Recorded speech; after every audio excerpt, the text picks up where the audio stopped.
Welcome to the Thrive Club Co podcast. This episode that you're about to listen to is from the archives before our rebrand to Thrive Club Co. But the message we delivered then is still aligned with our core mission and core message today. Enjoy. Welcome back, everyone, to episode 5. It's your girl Jordan here of the It's a Thrive podcast. This week, we are kicking off episode 5. You are the architect of your life. The past few episodes, we've gone through a lot of topics circling around accountability, taking that first step in a healing journey and whatnot. Really evaluating your own perspective on where you're at right now. And I think it's a really proper capstone to end January on this note, on this subject, and then start the remainder of the year with this affirmation, this mantra, this pillar at the forefront of your mind that you are the architect of your own life. No one else's.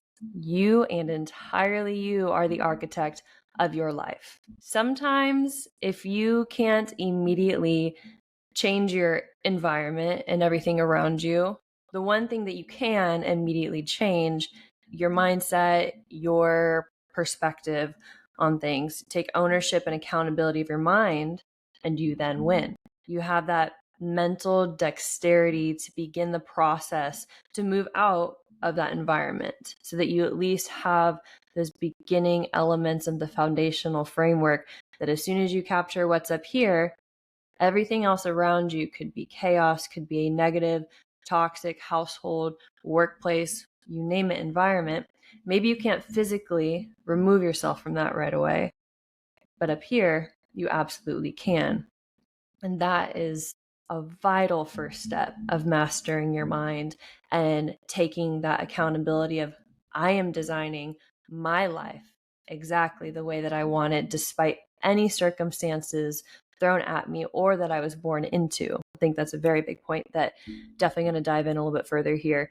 As children, though, we don't have as much power in choices because we are young. We're influenced or taken care of by a parent or other people, caregivers or guardians. Choices are made for us as we are developing, as our brains are developing, and then as adults, we have a developed prefrontal cortex. We have gained life experience, hopefully, of some sort. Overall, everyone has gained some capacity of life experience. There is a spectrum to that, but we are seen also legally as adults in the US. Once you turn 18, it's weird. Right before midnight of your 18th birthday, it's weird that you're not seen as an adult, and then you are immediately in the eyes, you are an adult. Welcome to the real world and those responsibilities. So it's really interesting. Like, we have the power as adults to sleep past our alarms, to skip breakfast, to have dessert first, which I fully encompass in my adulthood.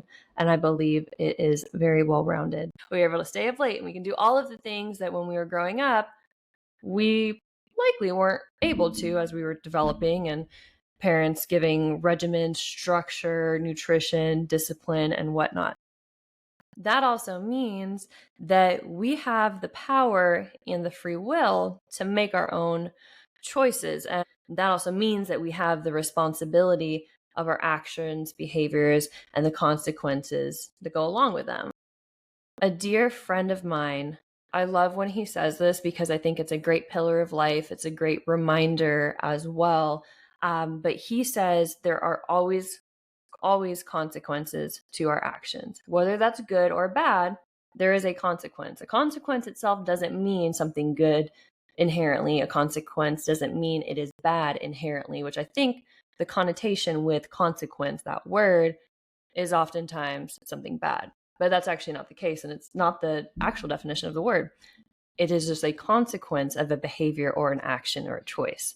So he says, whether it's good or bad, there are consequences to every action and choice that we make. And I think that is so absolutely true. And on one hand, it can sound a little frightening because it's like, holy shit, that's a lot of pressure or accountability, that there's a consequence to every action that you do. If you want to get down to the nitty gritty, a consequence of breathing is staying alive. I don't know. I mean, there's consequences to everything.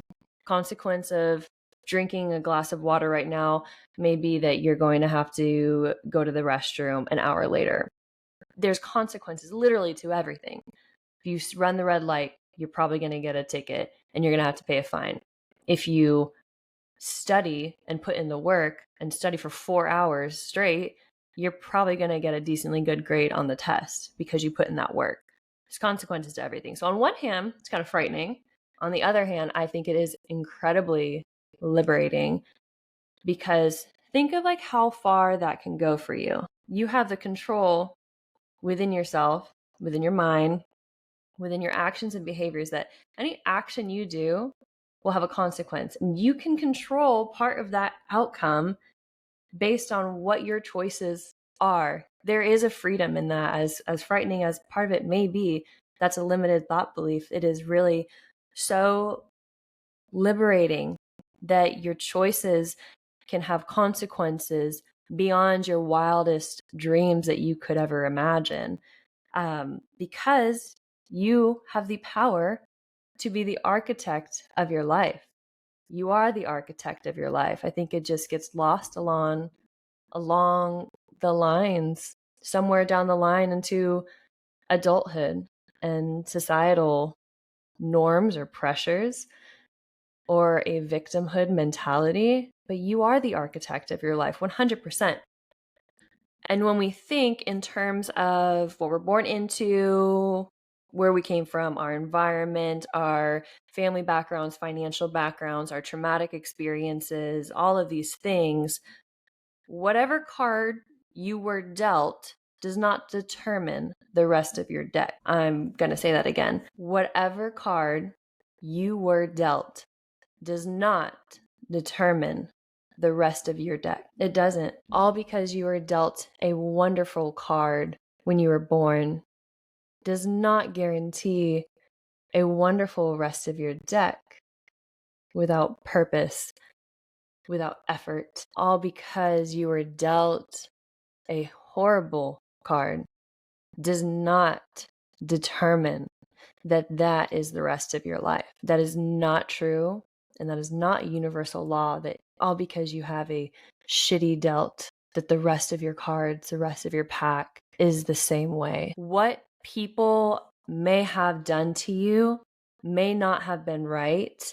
And it's your choice, though, how you want to live, how you want to respond, how you want to move about and move on from that. Not blaming others does not equate that what they did was okay. You can still acknowledge 100% that this person did something very wrong to me, and it is not okay. And you can still acknowledge that it happened while not justifying it or making it okay, and allowing yourself to move on from it, to heal from it, to choose to show up differently in your behaviors and in your emotion by not letting it control you, by taking that accountability of your own spirit, of who you are, of your own individuality, and not letting other people take that away from you.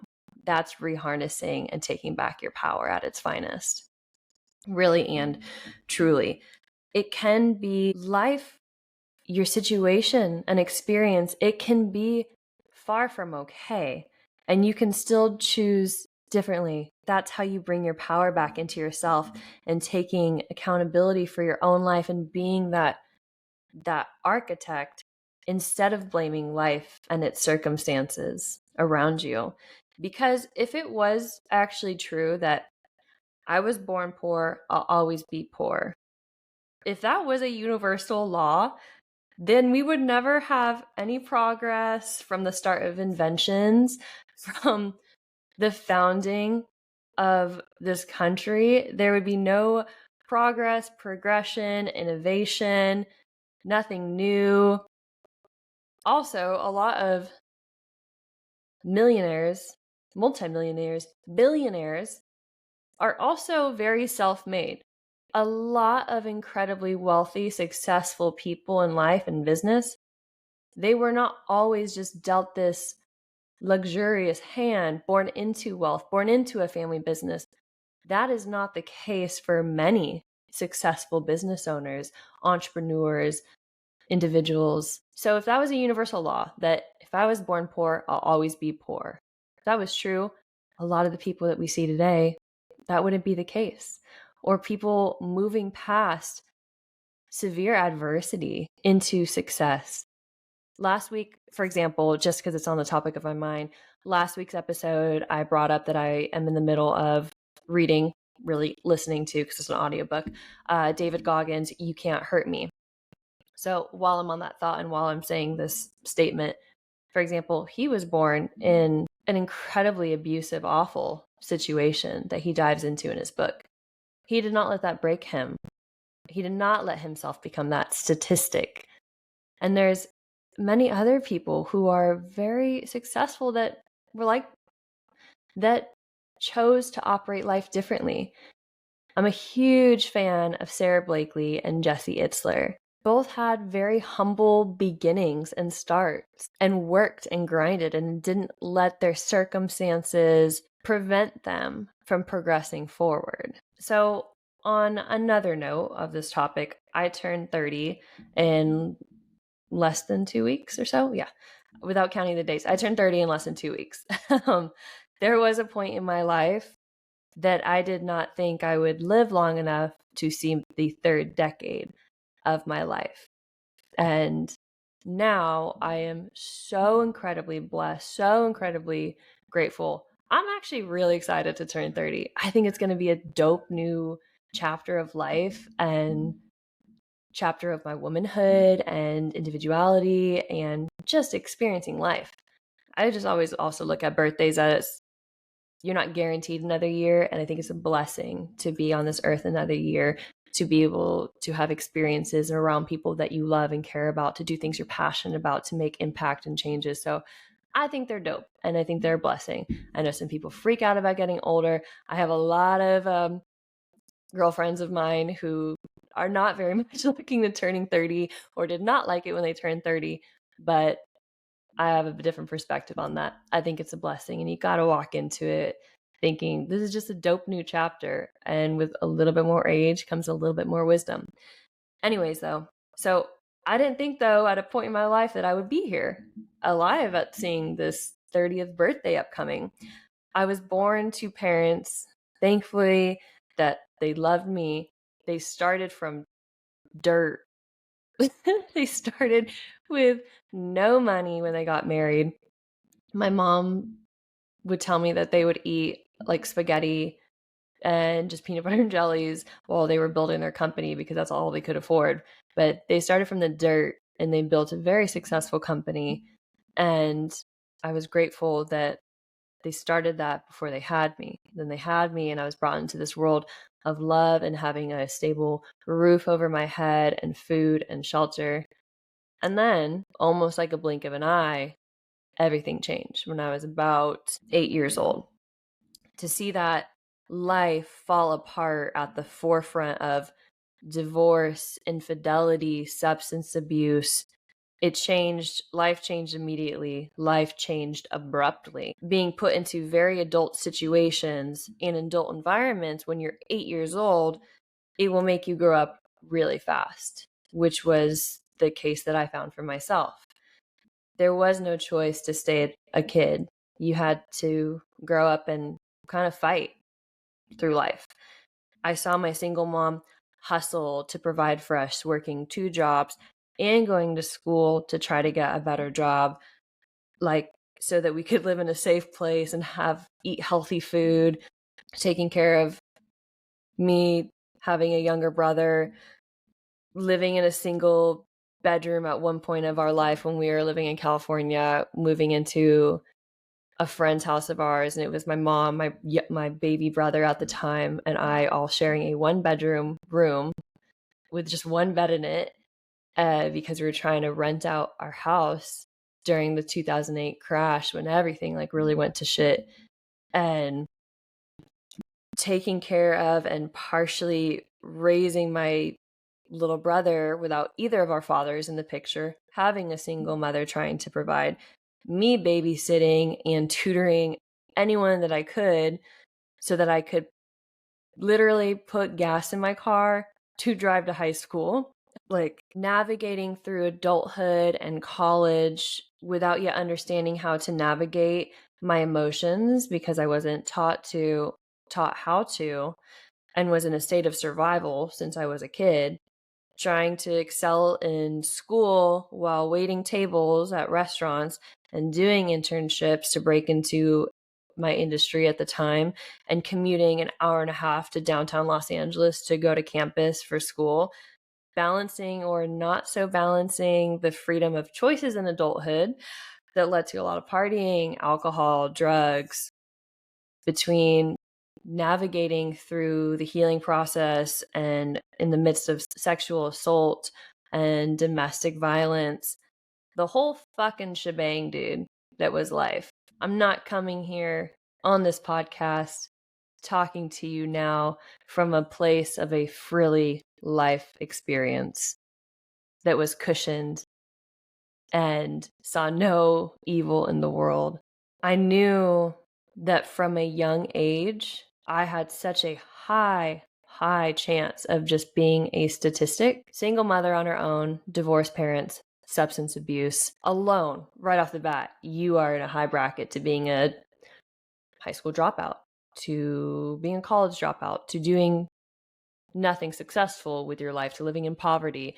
I knew what was stacked up against me. And I also just never wanted to, I wanted to make sure that I wouldn't let that be my future.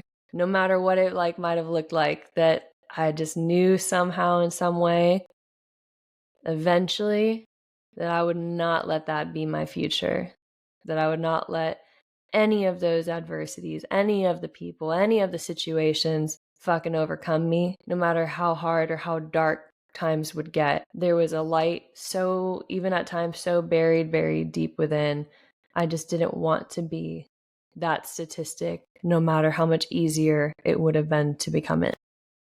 Most people don't have it very easy, but it's in the dirt. It's in the situations that we find ourselves broken and on our knees, praying to God, to the universe, to whoever your higher power is, praying out loud for just someone out there to hear you, for help and for guidance.